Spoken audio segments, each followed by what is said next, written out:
that video for Swinging Arbor's all-level Charleston series in April of 2015. It is approximately 6:30 p.m.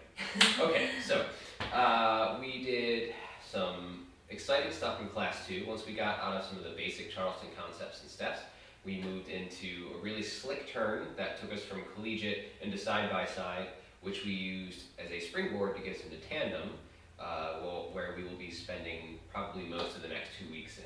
So let's start you off with the turn that we learned at the beginning of last week. So we were in basic collegiate position, and so we're doing our normal steps here. Remember, we used this sort of sideways exit of the wagon wheels to kind of prep what will be a rock step, and then we kick up, and we turn around, back to our partner. And so if you heard her, it was a turn. That basically means it takes us 2 steps to turn around and meet each other. And we'll follow through with our rock step on the next bit. So one more time, we'll do that a little bit more at speed. So once we're in our nice collegiate position here, we use that nice sideways exit, rock step, kick, out, around, rock step, and then we're in our normal side-by-side Charleston, which we didn't really talk much about side-by-side Charleston because it's something that you've probably learned in any other sort of Charleston class. If not, ask us later. And if not, ask us later. And we use this to get into an S-turn. And so the S-turn is what we use to get into tandem. And just to demonstrate, and then we'll talk a little bit about it, it goes like this. A rock, step, tuck, around, rock, step, run, and then into tandem.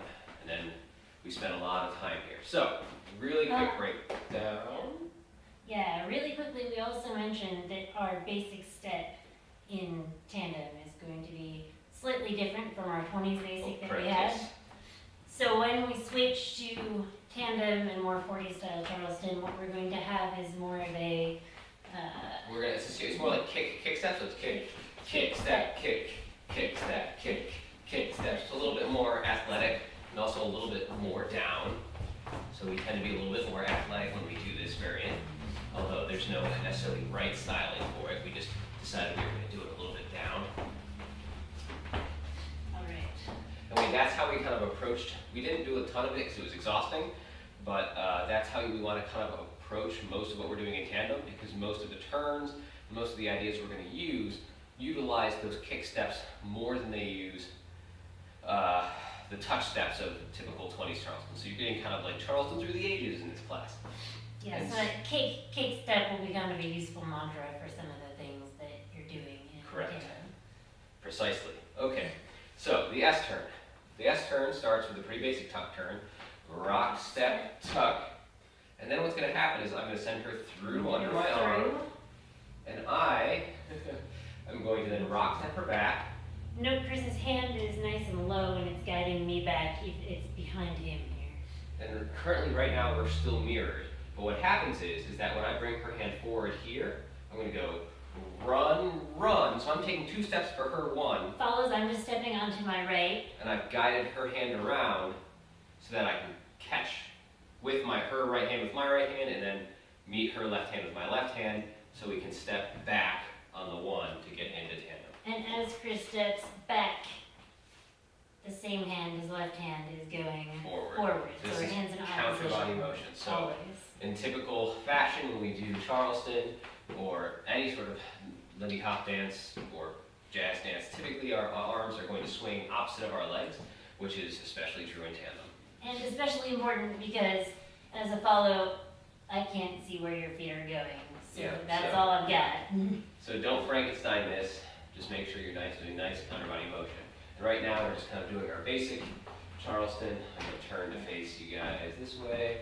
But as we noted, we are going to use more of the 40s Charleston bit. So it's going to kick, step, kick, step, kick, step, kick, step, kick, step, kick, step, kick. All right, so that was tandem.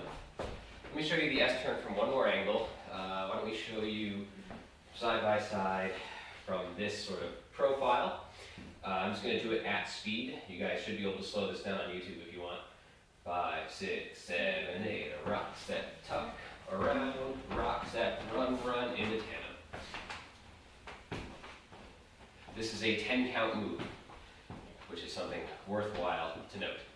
Okay, then we showed you a turn in tandem, so we're going to start in tandem. I'll show you from this bit first. So we're doing our basic 40s step, kick, kick, step, kick, step, and then kick, kick, kick, step. Notice how that kick step helps there. One more time, rock, step, kick, kick, kick, step. So that really helps. And So basically, from the other side as well. from the other side, we'll do it from here. And so what I'm doing is, to prep this, I'm kind of, when I go back on the left, so it would be the 1, I'm kind of twisting her a little bit more to wind her up. Not a ton, like I would refrain from torquing your follower, but there's just a little bit of extra rotational energy going into this. And follows, I'm letting my whole frame wind up, so it's not just that my arms are going, but my entire body's twisting just a little. And you can kind of notice how my body actually twists into it as well. I'm not just doing this. My whole body does that move. So our shoulders are always Parallel. parallel. So kind of watch this one more time from this bit. So it goes 1, 2, 3, 4, 5, 6, 7, 8, 2, 5, 6, 7. Twist, up, around, kick, step. And that was the turn. One more time. Kick, kick, step. And if it helps you to actually do a rock step as opposed to a kick back like I was doing, you can do that leads. So it's like we're just doing our normal 40s footwork. Rock, step, kick, kick, step. If it helps you to calm that connection down for yourselves, because it can be a little bit tricky to do all that while hopping. That was the basic turn. Yep. And then follows. So the important thing for you is remembering that kick, step rhythm.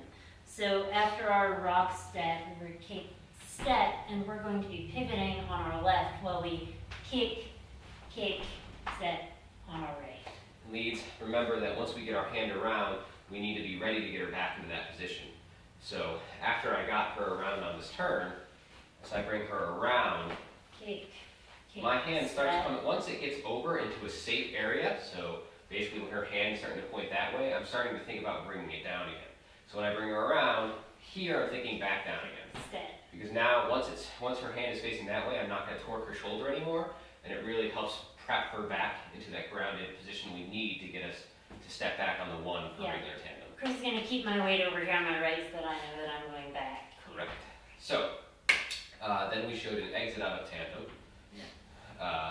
It's a pretty basic exit out of tandem, so it goes touch, step, and kick, kick, step. So what happens is as I'm coming back on the 1, I place my hand on her shoulder.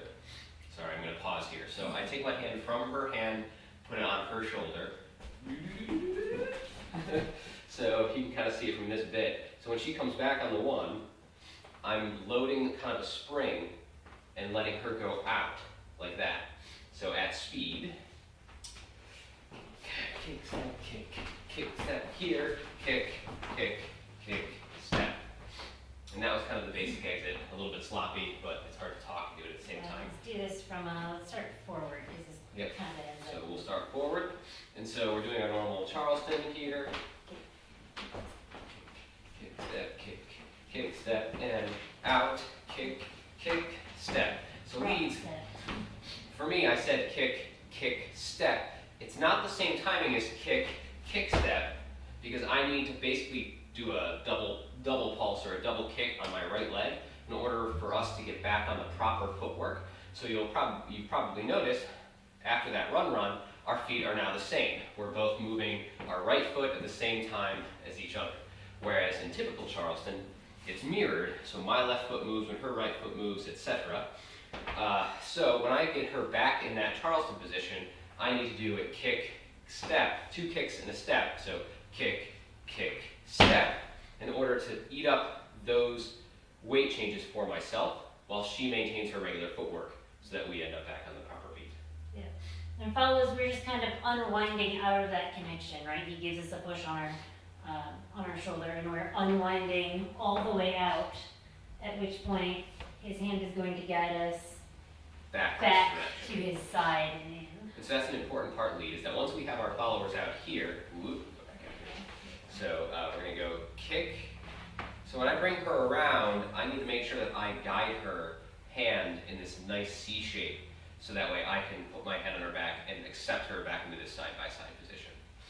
If I don't, if I just kind of let go, if I just kind of go kick and then let go, she doesn't know. I don't know where to go. She doesn't know if she needs to go forward or side or what. So when I do this move, kick, kick, step, I'm making sure that I'm drawing this nice curve for her so that way I can reconnect on her back. Yeah, so you want to do that, just show them where your arm is Yeah. going without it following in front of you. So after I've done this, I push her out, and then I'm going to go kick, kick, step. And so notice how my hand made this kick, kick, step, and made this movement this direction. And that's to guide the follower back into our nice side-by-side connection. Yep.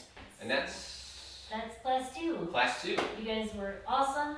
We will be back in class 3 this week. So And we had all sorts of fun things to do. We have a lot of fun things planned, and you will see all of them next week.